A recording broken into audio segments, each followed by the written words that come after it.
Usap-usapan ngayon sa social media ang salitang loyalty. Kamakailan kasi ay nag-guest si Rochelle Pangilinan sa Itbulaga sa GMA7 na dating miyembro ng sex bomb dancer kasama ang TVJ. Dahil dito, maraming netizen ang tila ginagawan ito ng issue at nadismaya sa ginawa ni Rochelle Pangilinan. Although may mga nagsabi na para sa trabaho ay hindi daw dapat ito personalin.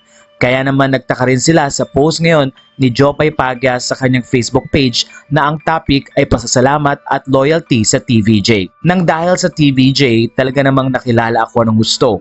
Umingay ang pangalan na Jopay. Nagkaroon ng kantang Jopay by Mayonnaise.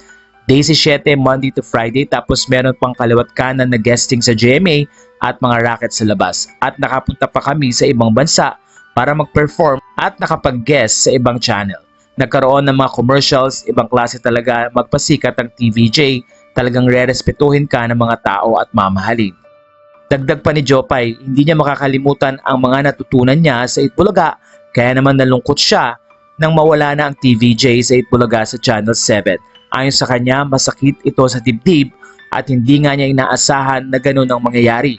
Pero later on, dahil nanalo nga ang TVJ at naibalik sa kanila ang Itbulaga, nagpapasalamat si Jopay sa Panginoon. Ayon sa kanya, masakit sa dibdib sobra. Pero mabait si Lord kapag naging humble at marunong talagang mag-wait, ibibigay niya ang isang malaking regalo para sa inyo at sa buong Dabber Cats. Kaya naman ayon sa kanya, gusto kong i-congratulate ang TVJ at ang buong Dabber Cats dahil ang pangalan na Itbulaga malapit nang umuwi sa tunay niyang tahanan.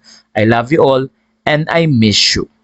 Sa puntong ito ay maraming netizen ang nagsasabi na sana daw ay ma-maintain ni Jopay ang loyalty sa Itbulaga. Kung ano man ang issue pagdating kay Rochelle, matatandang isa sa mga talent ng GMA si Rochelle Pangilinan kaya pwede siyang mag-guest sa Itbulaga sa GMA. Pero ilan naman na nagsasabi na sana daw ay delikadesa na rin. Wala na pong masasabi nyo sa story.